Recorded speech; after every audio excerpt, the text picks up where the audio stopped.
Ram Narayan G ప్రపంచ ప్రఖ్యాత జ్యోతిష్యులు ఇప్పుడు మన హైదరాబాద్ లో ఎటువంటి సమస్యలకైనా తక్షణ పరిష్కారం చేయబడును. సంప్రదించండి 96651137 9000004357.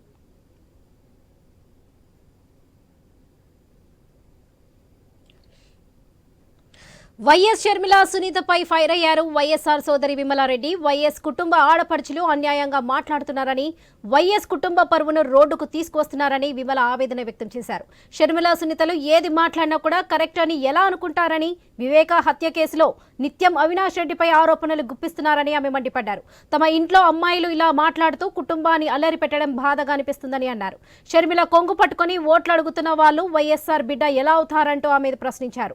షర్మిలకు లీడర్షిప్ క్వాలిటీ లేదని నిత్యం షర్మిల అవినాష్ ల విమర్శిస్తున్నారన్నారు. అవినాష్ హత్య చేయడం ఆ ఆడపిల్లలిద్దరు చూసారా? సీఎం జగన్ ను కూడా దీంట్లో లాగుతున్నారని ప్రశ్నించారు. ఇక ప్రశాంతంగా ఉన్న పులివెందులలో అల్లర్లు లేపుతున్నారంటూ విమల మండిపడ్డారు. ఇక ఇదే విషయంపై మరింత సమాచారం మా ప్రతినిధి హరీష్ అందిస్తారు. ఎస్ హరీష్, చెప్పండి.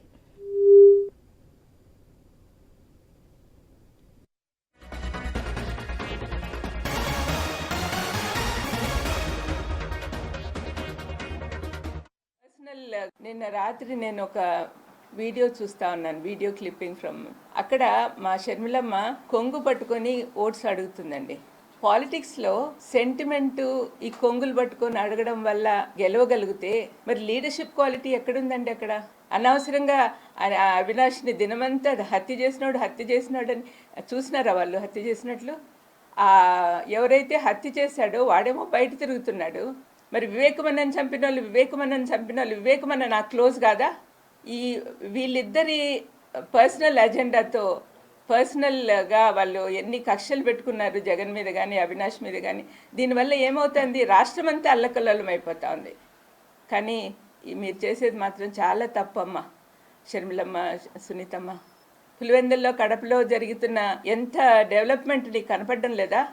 కాదండి, మీలాంటి వాళ్ళు ఎవరైనా బయట అడిగితే మిమ్మల్ని.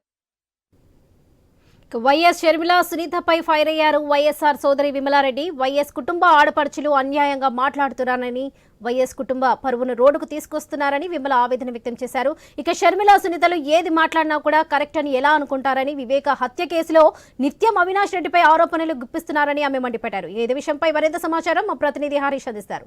ఎస్ హరీష్, చెప్పండి.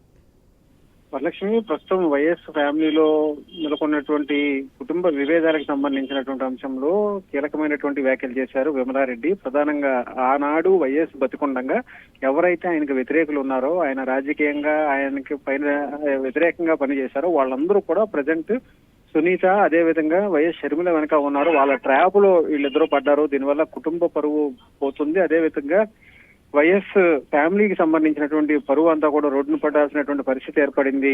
అందులో భాగంగానే ఎంపీ అవినాష్ రెడ్డి పైన ఘాటైనటువంటి విమర్శలు చేస్తున్నారు, ఆరోపణలు చేస్తున్నారు. ఎటువంటి ఆధారాలు లేకుండా హత్య చేశాడు అన్నటువంటి ఒక ప్రధానమైనటువంటి ఆరోపణ చేయటం వెనక రాజకీయపరమైనటువంటి ఉద్దేశమే తప్పితే మరొకటి లేదు అన్నటువంటి ఒక ఆవేదనని ఆమె వ్యక్తం చేశారు విమలారెడ్డి. ఇందులో భాగంగానే మరో కీలకమైనటువంటి అంశాలు కూడా ఆయన చెప్పారు. ఆస్తులకు సంబంధించినటువంటి అంశము, అదే విధంగా పదవులకు సంబంధించినటువంటి వ్యవహారం. ఆస్తులకు సంబంధించినటువంటి వ్యవహారం ఈడీ పరిధిలో ఉంది కాబట్టి జగన్ ఇప్పటికీ ఏమీ చేయలేరు.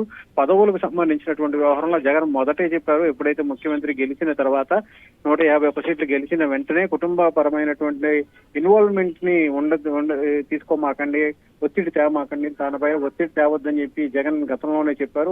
ఆ విషయాన్ని కూడా ఆమె స్పష్టం చేశారు విమలారెడ్డి. పదవులు కావాలంటే ప్రతి ఒక్కరికి పదవులు ఇవ్వాలంటే కుదిరేటువంటి అవకాశం లేదు కాబట్టి ఈ విషయాన్ని కూడా పరిశీలించాలని చెప్పి చెప్పినప్పటికీ కూడా వాళ్ళందరూ కూడా ఫ్యామిలీకి సంబంధించినటువంటి అంశాన్ని రోడ్డు మీద తీసుకొచ్చి రాజకీయంగా ప్రత్యర్థులకు ఉపయోగపడే విధంగా వ్యవహరించడం పట్ల విమలారెడ్డి తీవ్ర అసహనం వ్యక్తం చేశారు. ఇప్పటికే కుటుంబ పరంగా కూడా రాజశేఖర రెడ్డి ఫ్యామిలీకి సంబంధించినటువంటి వ్యవహారాన్ని, అందులో బాబాయ్ చనిపోయిన తర్వాత ఆయన హత్యకు సంబంధించినటువంటి అంశాన్ని ఎంపీ అవినాష్ రెడ్డి మీద రుద్దేటువంటి ప్రయత్నం చేయడం, ఇందులో వైఎస్ వ్యతిరేకులు ఎవరైతే ఉన్నారో, ఆ రోజు వ్యతిరేకులు ఎవరైతే ఉన్నారో వాళ్ళందరి పాత్ర కూడా ఉంది. ఈ విషయాన్ని గమనించాలని చెప్పి వాళ్ళిద్దరికీ కూడా వివరంగా చెప్పాము. అయినప్పటికీ కూడా వాళ్ళు స్పందించలేదన్నటువంటి ఒక ఆవేదన వ్యక్తం చేశారు. ఈ వ్యవహారంలో ప్రజలు కూడా ఫైనల్ గా ఒక నిర్ణయం తీసుకోవాలి, వచ్చేటువంటి ఎన్నికల్లో తిరిగి జగన్ ని గెలిపించాలన్నటువంటి ఒక పిలుపుని విమలారెడ్డి ఇచ్చినటువంటి సిచ్యువేషన్ మనకి కనిపిస్తోంది.